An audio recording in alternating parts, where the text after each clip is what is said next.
Então, hoje eu vou passar uma revisãozinha de divisão e multiplicação celular, que é uma das partes importantes da biologia, porque é a base. Quando a gente é um óvulozinho, que a gente virou um fetozinho, o que a gente faz para crescer? Multiplicação, mitose. Então, é a base de toda a biologia. Então, é muito importante para qualquer matéria, qualquer assunto da biologia que você for estudar, você vai ver isso em tudo. Tudo você vai ter que saber essas coisas para você conseguir ter uma percepção maior dos assuntos. Enfim, para começar a falar mais dessa parte, a gente primeiro precisa saber o que é um núcleo, porque é justamente o núcleo que vai originar tudo isso, né? Então, o núcleo é esse daqui do lado. Nossa senhora, que nojo. E esse daqui, todo mundo sabe o núcleo de uma célula eucarionte. Ela tem uma carioteca. Dentro dessa carioteca, o que é importante a gente notar? Que ela tem vários furinhos. Esses furinhos são chamados de poros nucleares. E por que ela tem esses furinhos? Justamente porque foi o que a Gabi acabou de falar na última aula que a gente teve, que a gente vai ter lá dentro a síntese de RNA mensageiro. Esse RNA mensageiro vai precisar sair dessa carioteca para conseguir levar as informações para o ribossomo. E justamente para isso, para facilitar a entrada de proteínas e de outras coisas, de RNA polimerase, enzimas, e a saída de substâncias. Então, é justamente para controlar essa entrada e saída. O nucleolo é como se fosse o núcleo do núcleo. Antigamente, os pesquisadores olharam e eles viram uma bolinha escura, e dentro dessa bolinha escura eles viram outra bolinha escura. Então, eles chamaram isso de nucleolo, como se fosse o núcleo do núcleo. Mas, com o tempo, eles descobriram que não era simplesmente um núcleo do núcleo. O nucleolo ele é responsável por fazer a síntese de RNA ribossômico, que depois, com uma junção de proteínas, vai constituir os ribossomos. E é basicamente isso do nucleolo. O nucleoplasma é como se fosse o citoplasma do nosso núcleo. E a cromatina é justamente o que vai guardar a informação do DNA. A cromatina é o nosso DNA em uma forma que depois eu vou explicar melhor, vou mostrar um videozinho explicando as várias formas do nosso DNA, né? Mas é o nosso material genético. E essa cromatina, ela tem esses dois tipos que ela pode permanecer quando ela está dentro de uma célula que ainda não entrou na sua fase de reprodução, que no caso seria a mitose, então ela ainda está no começo da interfase. Então ela pode ser heterocromatina, que é essa parte aqui que está mais condensada. Então são quando a fita de DNA está enrolada nessas estonas e está bem condensado, ou seja, está bem condensado por quê? Por causa que essa parte do DNA são justamente as partes inativas. O nosso DNA tem milhões de informações. Nosso DNA tem até informações de quando a gente ainda era um peixe que vivia no mar, que a gente ainda não tinha passado pela evolução. E justamente a gente não precisa utilizar a informação genética que vai fazer a gente fazer uma escama. Porque a gente não precisa fazer escamas. Então essa parte do DNA que está bem condensada são justamente porque elas não vão ser usadas. Então não vai ter que chegar nenhum RNA polimerase ali, vai abrir uma bolha de transcrição, não vai precisar disso. Então ele pode ficar condensado que ele não vai ser utilizado. No caso da eucromatina, ela é um DNA mais aberto. Gente, deixa eu só conferir uma coisa que eu esqueci, se eu comecei a gravar ou não.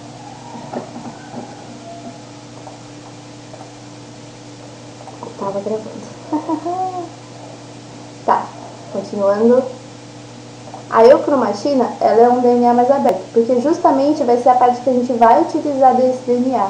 Vai ser a parte que vai ser utilizada e que a gente vai ter que ter grande movimentação dela, porque vai ter que criar várias proteínas ali e agir nela e tudo mais. Então, se ela tivesse toda juntinha, toda aglomerada, a gente não ia ter condição de entrar um RNA polimerase ali para pegar as informações, fazer um RNA mensageiro, não ia ter como.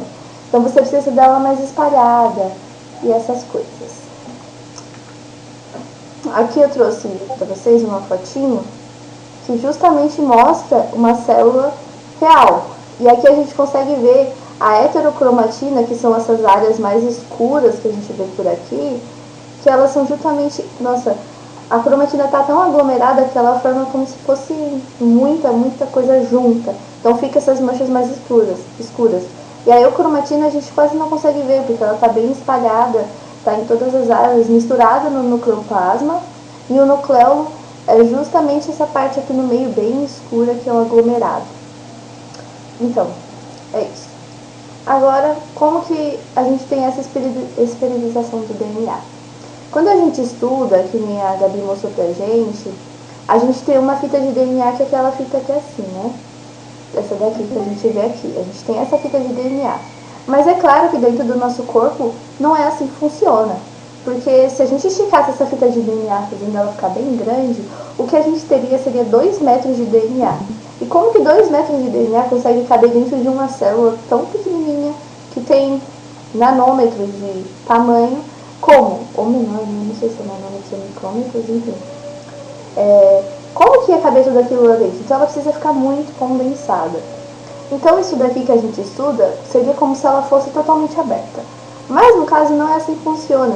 Existem essas proteínas chamadas de estonas, que elas são tipo um suporte para o DNA. O DNA, se você tivesse uma linha aqui, e aí você tentasse aglomerar ele, você podia embaralhar, você podia enroscar. E não pode acontecer isso com o DNA, porque senão ele ia se tornar inútil. Então ele precisa de um suporte, essas proteínas estonas, que são como bolinhas, que ele vai se enrolar nelas. Ok? Ele vai se enrolando nelas e depois essas proteínas estonas vão se enrolando uma na outra, formando isso daqui, que essas partes aqui são chamadas de nucleossomos, e essa daqui no total pode ser chamada de não, calma, esqueci o nome. É alguma coisa crema. É cromonema. E depois de virar cromonema, a gente tem a cromatina, que é justamente o que a gente tem sempre dentro das nossas células. Se, por acaso, essa célula for entrar no processo de divisão, na mitose,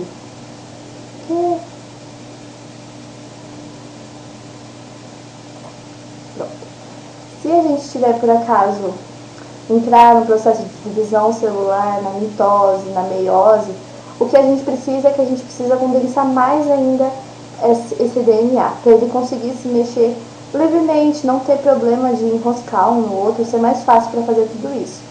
Então ele vai se condensando cada vez mais até virar o cromossomo. E para deixar isso bem claro, eu peguei um videozinho. Meu Deus. Como que eu tiro isso? Tá, tentando ser mexer com os dados, tá. Eu trouxe um videozinho para deixar bem ilustrativo para vocês.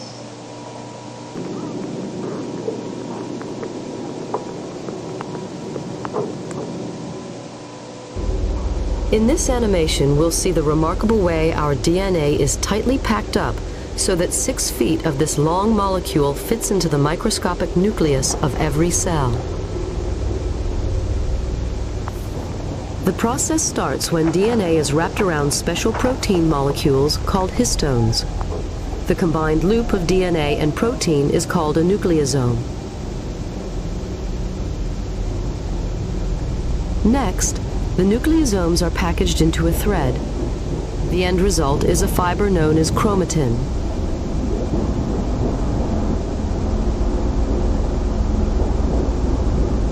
This fiber is then looped and coiled yet again.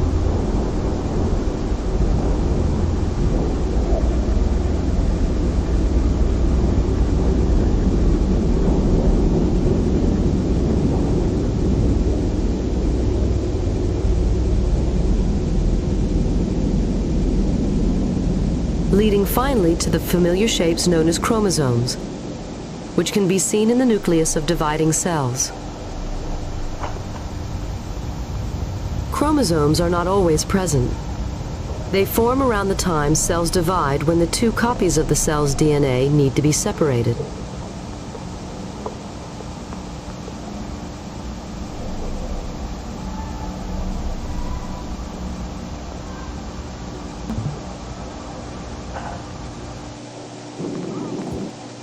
Essa parte do vídeo é outra coisa, não é interessante pra gente. Mas é muito legal ver isso daí, analisando a célula em si, porque eu acho que é mais fácil de entender todas essas coisas. Enfim. Pronto. Agora a gente vai começar com os processos Divisão em si. Então, a primeira coisa que tem numa célula é a interfase. Que no caso, essa representação aqui, a gente tem toda essa parte aqui, G1, G0, S, G2, sendo a interfase, e esse M sendo a parte da mitose. Se a gente pegasse um relógiozinho e considerasse que todo esse processo durasse 24 horas, a parte da mitose ia durar só 30 minutos. Então, é pouca coisa, é muita pouca coisa considerada com o resto. Pelo maior tempo de vida de uma célula, ela permanece na interfase. Então, quando uma célula acabou de nascer, ela acabou de sofrer um processo de mitose e ela surgiu. Ela está aqui no tempo zero dela, e aí ela começa já na interfase, ela já está no G1. E o G1 é o quê? O G1 é um processo que essa célula ela vai vir aqui e ela vai ter um crescimento celular. Nossa, não sei porque foi parar aqui embaixo, mas está aqui. Ela tem um crescimento celular, então ela vai estar com o metabolismo dela muito acelerado. E por que esse metabolismo dela está muito acelerado? Porque depois, quando ela for entrar no processo de mitose, ela não vai conseguir mais ter as funções dela que ela tinha antes. Ela não vai conseguir mais fazer uma proteína, porque o cromossomo vai estar muito condensado. Ela não vai conseguir mais fazer as funções que ela tem que fazer normalmente. Então ela tem que ficar no processo fazendo muita produção para ter um estoque, uma reserva, para saber que isso vai ser suficiente para ela se manter viva durante o tempo de mitose, ou de meiose, depende. Então o G1 serve para isso. O que é esse G0 que tem aqui? Existem algumas células do nosso corpo que elas simplesmente não fazem o processo de divisão, como os neurônios. Se a gente tem um aneurisma, que os nossos neurônios morrem, morreu, não vai ter de novo, não vai ter recuperação. E isso é um dos problemas de várias doenças degenerativas do cérebro, porque você não tem como criar células novas que vão ter aquilo. O neurônio ele tem a vida dele e se morreu, morreu, não vai voltar. Então, existem células que realmente não fazem a divisão, existem células que fazem muito pouca divisão, como as células do músculo. E aí o que acontece? Essa célula ela começa no G1 e ela entra nesse estado de G0, que ela vai ficar parada, ela não vai fazer mais nada. E aí, se um dia, por acaso, ela precisar entrar de novo nessa divisão, vamos supor, os neurônios não vão entrar, mas se por acaso uma célula do músculo precisa entrar, ela volta aqui, que ela consegue voltar para o G1 e continua o processo de novo. E o que a gente, dentro do S, que é a próxima etapa da interfase, o que a gente tem dentro do S? A gente tem a duplicação dos cromossomos e a gente tem a duplicação dos centríolos, o que é muito importante. Então, aqui nessa célula a gente tem 2 cromossomos, nossa, que você fez, simples. E dentro dessa outra a gente tem 2 cromossomos compostos, duplos no caso também pode ser. Vamos usar duplos que é mais fácil. Então, o que muita gente confunde, que até eu confundia quando eu ainda não era muito boa de biologia, é de que aqui a gente vai ter 2 cromossomos e aqui a gente tem 4 cromossomos, mas não é isso. Só porque ele está duplicado não significa que são cromossomos a mais. Significa que ele só é um cromossomo duplo. Então tem que tomar cuidado, porque tem muitas questões que falam, quantos cromossomos tem aqui e quantos cromossomos tem ali. Não importa se ele está duplicado ou se ele está simples, ele ainda é um cromossomo. Aqui ele é um cromossomo duplo e aqui ele é um cromossomo simples, então tem que tomar muito cuidado com isso. E a gente tem duplicação dos centríolos. Eu não sei se vocês lembram ou se vocês estavam na revisão que eu dei sobre organelas, e lá eu falei do citoesqueleto e dos centríolos. Então, os centríolos é uma parte do citoesqueleto que ele gera como se fosse fibras. E essas fibras vão ser muito importantes no processo de duplicação dentro da metáfase, anáfase, vai ser muito importante. Então, tudo bem, até isso é isso. A gente precisa duplicar os centríolos porque depois eles vão ter uma função para isso. Então, acontece que ele fez a duplicação dos cromossomos. A parte mais importante do S, da fase, da interfase, que é S vem do inglês de síntese, em inglês. E o G1 e o G2 vem de gap, do inglês, que significa estar meio que parado, você não está fazendo muita coisa. Então, por isso que vem esses nomes, mas é só mais uma curiosidadezinha. Depois disso que a gente tem essa fase do S, o que a gente tem é a fase do G2, que é uma fase que a única coisa que ele vai fazer, ele vai começar a se preparar para a mitose. Então ele vai começar a separar mais os centríolos, vão deixar um deles mais longe do outro. E é basicamente isso. Aqui a gente tem uma classificação do tempo que essas fases demoram. Dá pra ver que essa fase aqui que ela duplica o DNA demora 10 horas. Então é muita coisa. Sinceramente, as células elas demoram muito para fazer isso. Então, mas existem alguns micro-organismos que conseguem fazer a multiplicação muito rápido, como por exemplo as células cancerígenas, que elas tiveram um problema, e eu vou falar justamente disso agora, eu só estou cumprindo aqui se eu não falei alguma coisa. Ah, sim. Tá. Durante o G2, ainda o que ela está fazendo, ela está com o metabolismo acelerado de novo, porque durante a S teve que desacelerar para conseguir fazer a duplicação, e ela acelera um pouquinho mais na G2 de novo, por causa que ela ainda está produzindo muito, porque depois ela não vai conseguir realmente fazer isso, porque nessa parte aqui ainda é cromatina, ainda não é cromossomo, certo? Estou falando só por causa que a maioria das pessoas chamam de cromossomo, então fica mais fácil de entender, mas ainda é cromatina, então ainda não está totalmente condensado, então você ainda consegue fazer metabolismo, só que o metabolismo que a gente tem no G2 não chega nem perto do metabolismo que a gente tem no G1. Então, claramente, o metabolismo do G1 é muito mais acelerado. E aí que eu falei das células cancerígenas. Então, dentro desse processo todo, a gente tem os pontos de checagem. Que esses pontos de checagem seriam basicamente a célula olhando e checando, falando, ó, deu tudo certo aí, a gente pode continuar, porque caso não deu tudo certo, a gente pode criar uma mutação aqui, a gente pode criar uma célula cancerígena, então a gente tem que tomar muito cuidado. Então aqui a gente tem 3 pontos, eu vou chamar de checkpoint, porque eu não sei qual é a checagem. Então a gente tem 3 pontos de checkpoint. O primeiro checkpoint aqui no G1, aqui. E esses checkpoints basicamente são várias reações químicas que acontecem dentro da célula. Então nem adianta eu falar, tentar explicar aqui com detalhes, porque é realmente uma bioquímica muito avançada. E basicamente as sinalizações químicas falam assim, olha, deu tudo certo, tá tudo certo, você cresceu o suficiente para você conseguir se multiplicar depois, você tem a reserva suficiente para você conseguir fazer todas as suas funções?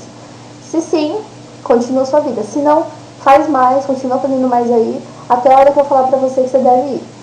Aí beleza, teve esse ponto. O outro ponto é aqui no final do G2, que basicamente vai ser a célula falando assim, olha, deu tudo certo durante a duplicação do cromossomo, a gente não duplicou coisa a mais, a gente não fez coisa a menos, porque senão a gente pode realmente criar uma mutação aí, e não vai ser nada legal. Então confere aí, dá uma olhada aí, se tiver alguma coisa errada a gente tem que consertar. Se não der para consertar, a gente vai ter que fazer uma apoptose, que é uma morte celular programada. Então, basicamente, ele toma todos esses cuidados, porque se esses cuidados não forem tomados sempre, a gente podia ter muita mutação no nosso corpo, a gente podia ter muita célula cancerígena, e às vezes, durante o processo dessa checagem ter dado errado, você pode surgir com vários desses tumores, né, que podem crescer no nosso corpo. E esses tumores, assim, eles não obedecem nada que o nosso corpo faz, porque eles são justamente uma mutação entre aspas, tipo uma célula defeituosa. Então eles simplesmente vão fazendo, vão se multiplicando, por isso que o crescimento de um tumor é muito mais rápido do que o crescimento das células saudáveis do nosso corpo. E o último ponto de checkpoint é durante a mitose, que acontece entre a fase da metáfase e da anáfase, que ele fala assim, olha, as fibras do fuso estão tudo certo, separaram os cromossomos tudo certo, alinhado. Depois a gente vai ver a parte da metáfase, mas ele basicamente vê se o fuso está certo e se os fios estão, as fibras do fuso, né, estão todas corretas, todas certas para continuar o processo. Esses são os pontos de checagem. Alguém quer perguntar alguma coisa? Falar alguma coisa? Tudo tranquilo, Bia. Beleza. Então tá, continuemos. Agora a gente vai entrar na parte da mitose. Então, para começar da mitose, eu achei melhor falar sobre as partes de um cromossomo. Então, dentro de um cromossomo, a gente tem essa parte que é o telômero, que ficam nas pontas. E essas daqui, ó, a gente chama, que nem eu falei que é um cromossomo duplicado. Exatamente. E cada uma dessas perninhas a gente chama de cromátidos. Juntas elas são os cromátidos irmãs. Mas eu acho que a parte mais importante desse cromossomo de fato, claro que ele é todo importante, mas pra gente entender realmente importante de fato é o centrômero, que é essa parte aqui, que é o centro que une elas. Porque dentro desse centro a gente tem o cinetócoro,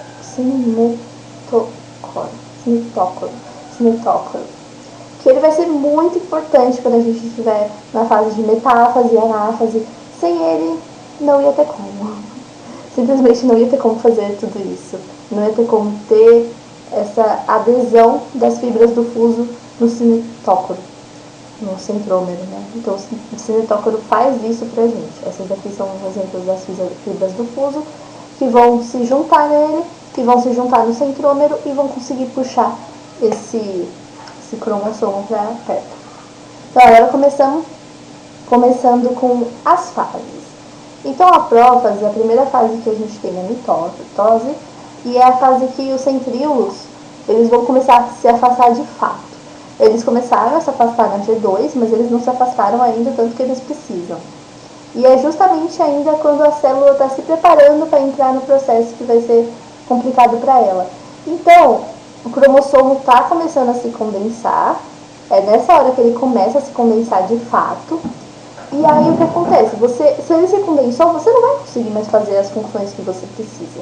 Mas você já se preparou todo o resto do tempo para você conseguir participar, fazer essas coisas. Então, a carioteca se desfaz e o nucleolo também. A carioteca se desfaz por quê? Porque quando a carioteca se desfaz, esses cromossomos eles vão ter mobilidade maior dentro da célula, eles vão conseguir se encaixar melhor e ficar melhor na posição que ele precisa, entre aspas, várias coisas. E o nucleolo se desfaz por quê? Lembra que eu falei pra vocês que ele faz a síntese de RNA ribossômico?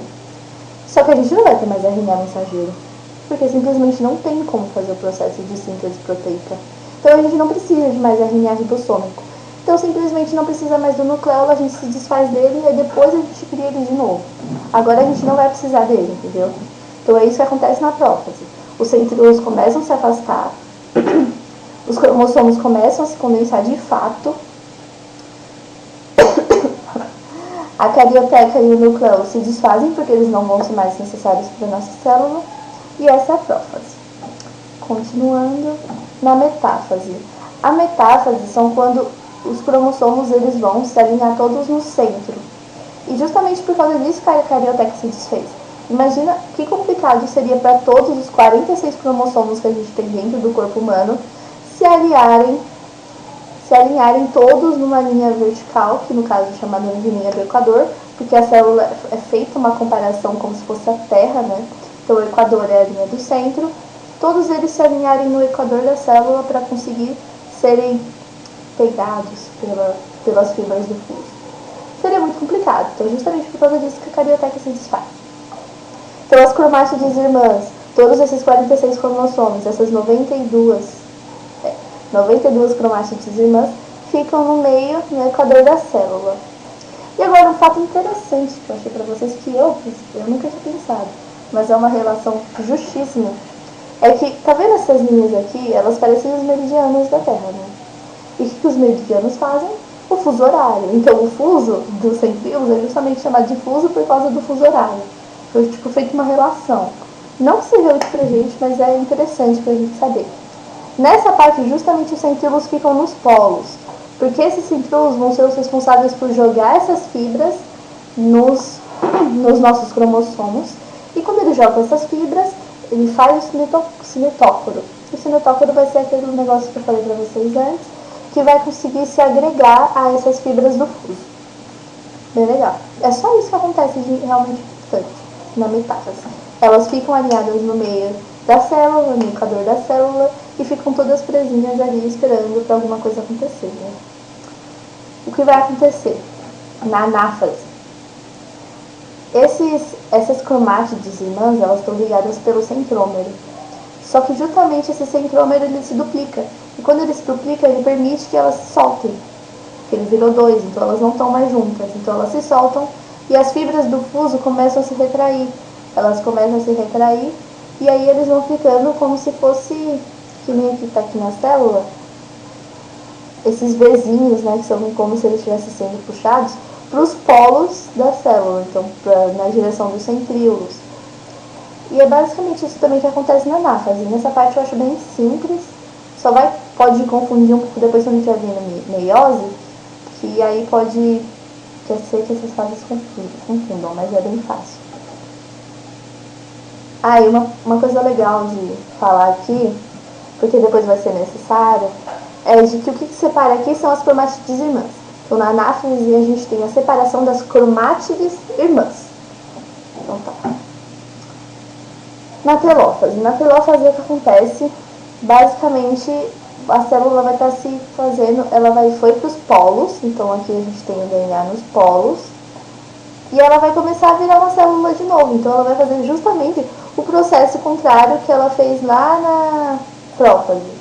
Ela vai fazer o processo contrário. Então, tem essa citocinese aqui no meio, que é a divisão, e eu também não lembro, eu não sei se vocês estavam na revisão que eu dei sobre organelas, mas eu falei de citoesqueleto, e é justamente as fibras de actina, de queratina. Um minuto que eu vou lembrar. As fibras de actina, que elas são as responsáveis por fazer o movimento da célula, são justamente elas que vão ir na célula e vão forçar ela a se desgrudar da outra. Vão fazer tipo uma pressão mesmo, mecânica, e vão fazer uma se desgrudar da outra, fazendo a citocinese. E o que mais acontece dentro da telófase? É justamente onde ela vai voltar ao normal. Então ela refaz a sua carioteca, ela faz o seu nucleolo, e os cromossomos voltam a se descondensar, então eles vão virar cromatina de novo. Ela basicamente vai virar uma célula igualzinha ela era no começo de toda essa divisão. Acho que é só isso. Alguém quer falar alguma coisa? Será curiosidade? Não que eu acho que eu tenho muita curiosidade de mitose, mas tem mais uma partinha aqui, mais um slide. Isso sim é uma curiosidade mesmo. Então, isso que eu falei pra vocês foi a mitose dentro de uma célula animal. Mas dentro de uma célula vegetal é um pouco diferente, porque a gente já viu como que é o formato de uma célula vegetal e ela tem essa parede celular. E essa parede celular ela é totalmente rígida. Como que ela vai se mexer? Ela não tem como se mexer. Então, na hora de fazer a citocinese, a célula vegetal não tem como espremer, fazer, né, fazer um pum, e separar no meio. Não tem como fazer isso. Então, o que ela faz é justamente um processo diferente. Em vez de apertar de fora para dentro, ela aperta de dentro para fora. Então, ela cria como se fosse uma parede celular a mais aqui no meio e desune essas duas células. Então, essa é a diferença. Aqui a gente tem um processo que vai de fora para dentro, aqui ó, que vai apertando de fora para dentro, e aqui a gente aperta de dentro para fora para fazer citocinese. Isso é interessante saber, porque às vezes pode ser que não é saber, não sei, é bom saber. Vamos lá. Meiose. Meiose é muito legal, gente. Eu peguei aqui um textinho que eu achei no Google só pra deixar marcado, né? Mas meiose é um processo observado na formação dos gametas. Então, ou seja, a meiose é utilizada na formação dos gametas. Então, nos animais são gametas e nos vegetais são esporos, que é o jeito de reprodução deles. Principalmente que nas briófitas e pteridófitas eram dependendo da água, né? E no resto das famílias vegetais não depende mais da água. Enfim, só pra vocês saberem essa parte principal. Mas, verificando-se o surgimento de células com metade do número de cromossomos. Essa redução do número de cromossomos é fundamental para a manutenção do número de cromossomos de uma espécie, pois os gametas, ao se fundirem na fecundação, unem seu material genético. Então, aqui a gente tem nossa célula humana, né, com 46 cromossomos. Se a gente não tivesse o processo de meiose, ia ficar uma loucura, porque ia ficar 46 mais 46, 92. Aí você depois podia ter 92 mais 92, ou então a gente podia ter 92, dependendo da geração que essa pessoa veio. Tá bom? Meu irmão veio aqui, enfim, continuando. E se a gente não tivesse essa divisão, que ia ter botar no meio, a gente ia ter sempre essa loucura de somando cromossomos e daqui a pouco a gente ia parecer uns alienígenas. que, tipo, não tem forma, tudo louco, o corpo não funcionar, né? Então, o nosso corpo faz o processo de meiose, que aqui numa representação faz 23 cromossomos. E quando vai ter a fecundação do óvulo com espermatozoide, o que acontece? Que o óvulo tem 26, o espermatozoide tem 26, 46. Então sempre mantém essa ordem de 46 cromossomos dentro de uma célula. É para isso que a meiose serve, justamente para isso. Se a gente não precisasse fazer isso, a gente ia fazer mitose, provavelmente, é outro processo, enfim. Dentro da meiose, a gente tem dois processos de divisão, a meiose 1 e a meiose 2. Acontece que, dentro da meiose 1, é justamente quando o 2N, que é a célula diploide, vai se transformar numa célula de haploide. Então a gente chama de divisão reducional, que vai reduzir o número de cromossomos. Mas, durante a meiose 2, o número se permanece, é a mesma coisa. Então ele é chamado de divisão equacional. Tem até uns pesquisadores que hoje em dia chamam de mitose da meiose, porque justamente o que vai acontecer na meiose 2 é a mesma coisa de uma mitose. Agora nas partes. A prófase 1, dentro da meiose, é justamente a parte que mais demora. É a parte mais complicada e a mais importante de todo esse processo. Interessante. Isso.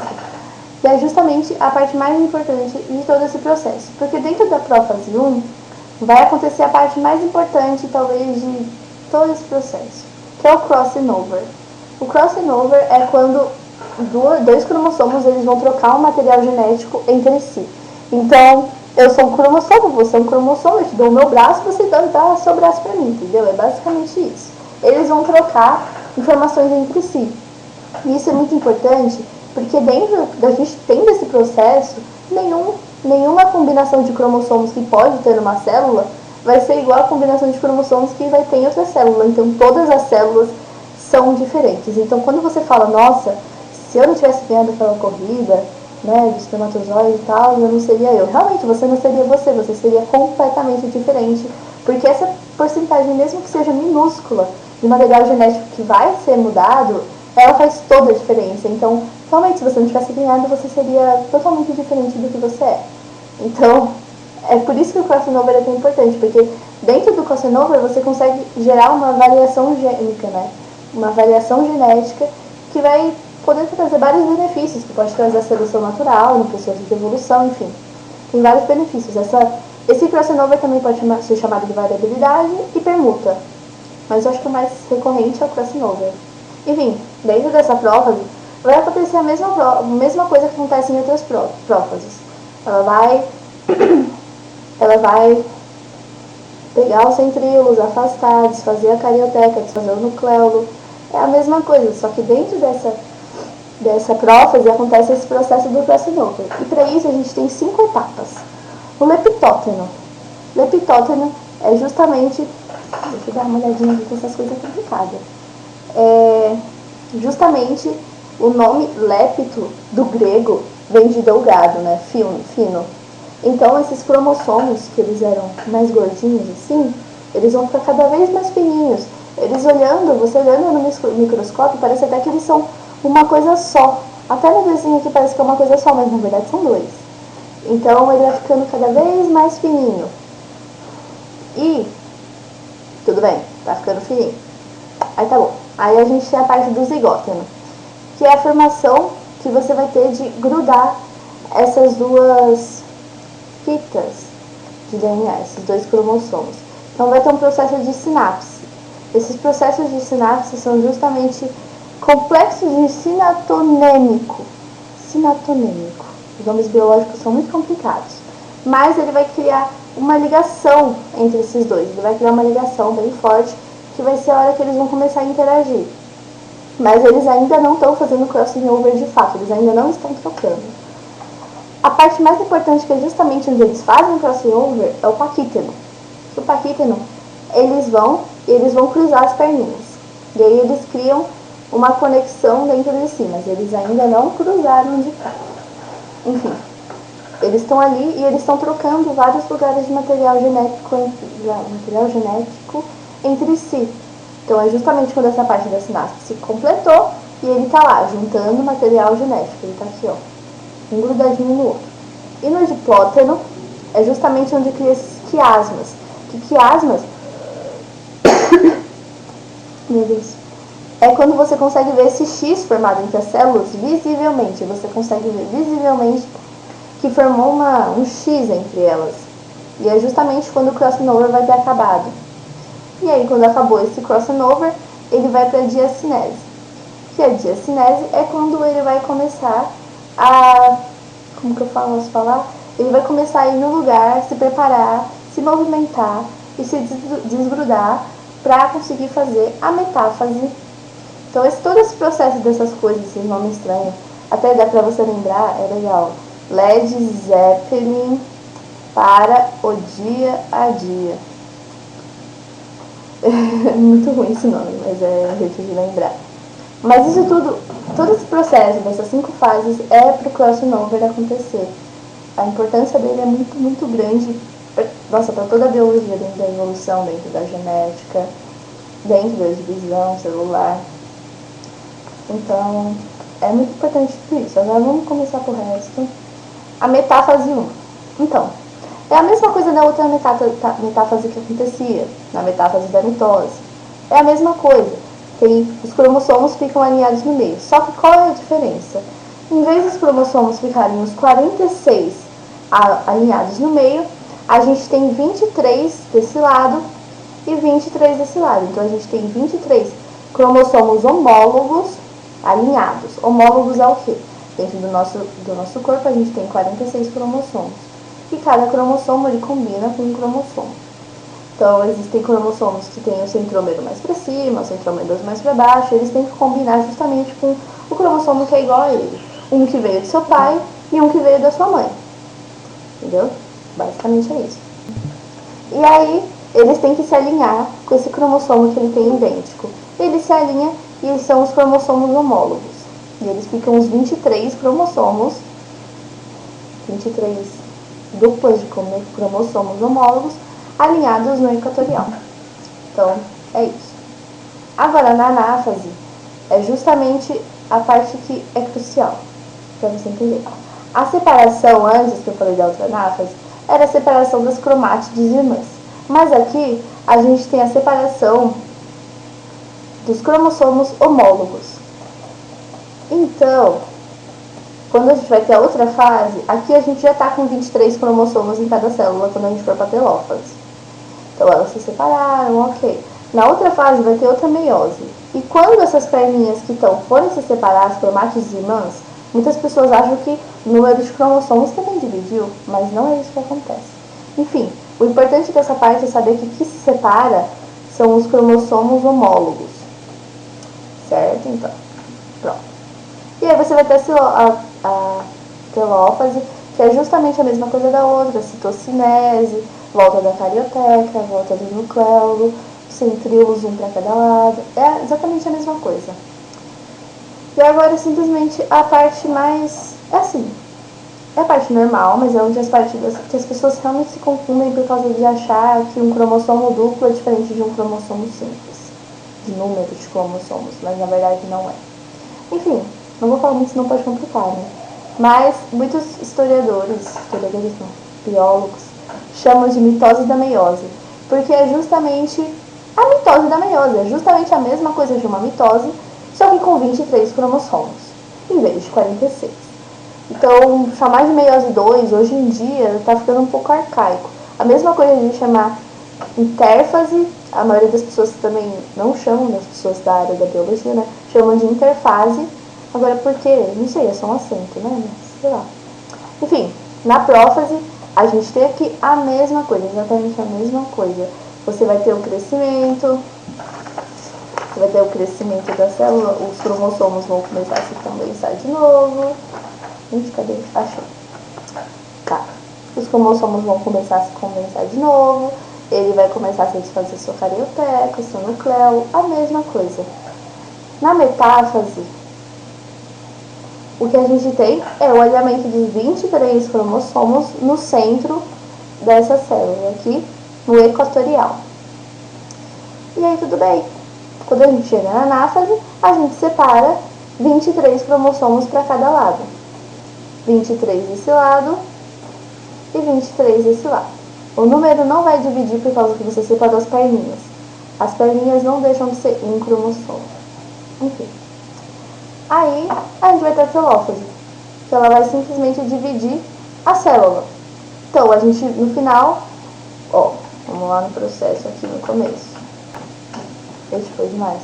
Aqui, a gente tinha uma célula no começo de tudo. Aí depois a gente conseguiu 2 células com a primeira meiose. E dessa primeira meiose surgiu mais 2 células. Então, a meiose é um processo que de uma célula a gente consegue gerar 4 células. É basicamente isso. Nossa, que demais.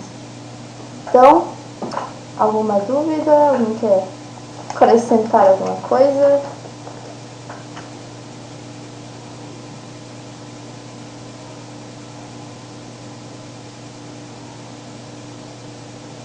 Tá bom? Eu acho que não.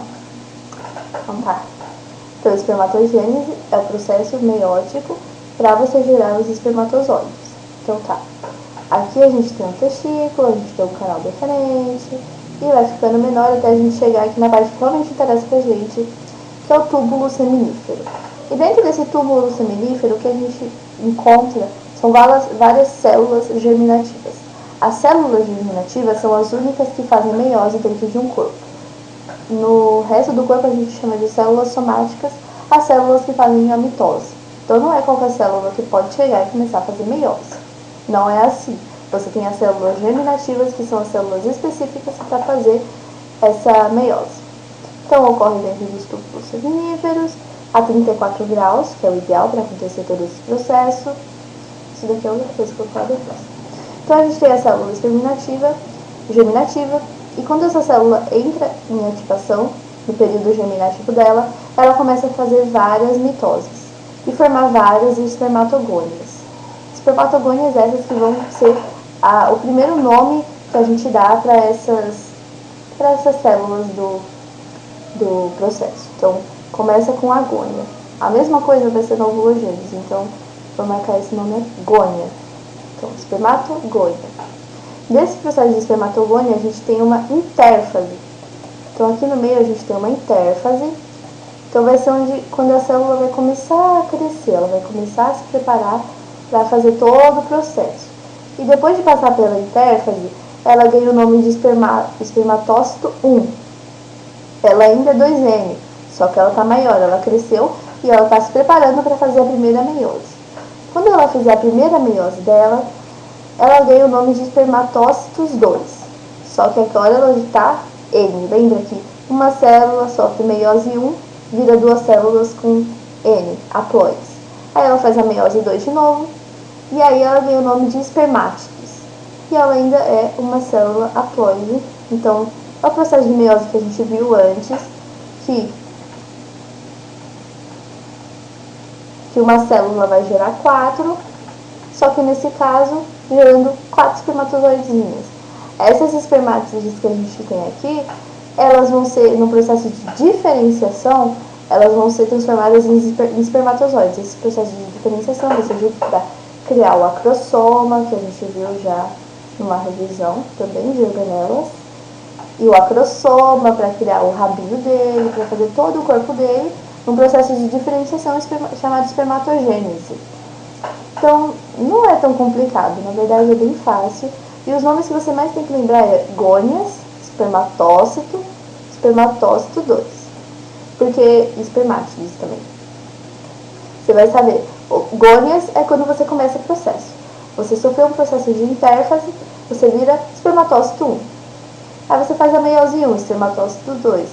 Aí você faz a meiose 2, espermátides. Depois de diferenciação de espermatogênese, cria os espermatozoides. E é legal falar, porque aqui esse daqui é o túbulo seminífero, né? E dá pra ver claramente que aqui a gente consegue ver o processo. A espermatogônia, e ela vai virar uma espermátide. Então é como se você tivesse uma célula grande e você vai indo pro centro, você vai achando essas células do processo. Então é como se aqui fosse a membrana do túbulo seminífero e aqui para dentro você vai chegando, até que aqui embaixo é o centro dele que vai lançar o espermatozoide junto com o sêmen, vai fazer aquela coisa lá. Então é interessante saber como que vai na parede, essas coisas. A espermatogênese é só isso, bem facinho. E a ovulogênese eu acho até mais fácil, na verdade. Então, a mesma coisa dentro do ovário feminino, a gente tem as células germinativas, e aí vai acontecer as ovogônias vão sofrer mitose e vão gerar mais ovogônias. Só que aí acontece uma coisa, todo esse processo germinativo que a gente tem aqui, acontece quando a menina que está sendo gerada ainda está no útero da mãe dela. Então, quando ela ainda está no útero da mãe dela, ela está fazendo todo esse processo germinativo e criando várias ovogônias. Ela vai fazendo o processo de intérfase, e aí no processo de intérfase, na fase G1, essa ovogônia, que virou um ovócito, lembra o cito no final, cito 1, o ovócito, no processo de intérfase, ele para naquele G0 que a gente viu, ele fica estacionado ali até quando essa menina vai entrar no processo de puberdade, ter sua primeira menstruação, que aí vai ser a primeira ovulação dela. Então, quando ela vai ovular, ele sai desse processo de G0 e faz a meiose, primeira meiose. E ele vira um ovócito 2, com N cromossomos. Só que, você já viu uma pessoa que faz, sei lá, 4 óvulos por mês? Não é muito comum. Por causa que quando você faz um óvulo, um ovócito, 2 nesse caso, o outro que vai ser gerado é um glóbulo polar. É como se fosse uma célula degenerada. É como se essa célula tivesse dado todo o seu citoplasma, seus nutrientes para outra célula, para ela conseguir ter bastante fonte de reserva de energia para conseguir gerar um ser. Então você cria uma célula atrofiada, que não vai ter nenhuma função. E acontece que esse processo de virar um óvulo só acontece se tiver fecundação. Então o ovócito 2 vai ser o que vai ser liberado no útero para ele ser fecundado. Se houver fecundação, enquanto ele estiver sendo fecundado, enquanto tiver o bichinho aqui, ó, nossa que feio, enquanto tiver o bichinho aqui, ele vai se fazer mais um processo de meiose e vai virar o óvulo de fato. Então o processo de meiose 2, da ovulogênese, ou ovogênese, você também pode chamar, só acontece se houver a fecundação. E aí esse glóbulo polar aqui que não foi utilizado vai gerar 2 que também não foram utilizados, e esse daqui vai gerar mais um que não vai ser utilizado. Então, é isso também. Só isso. Acabou.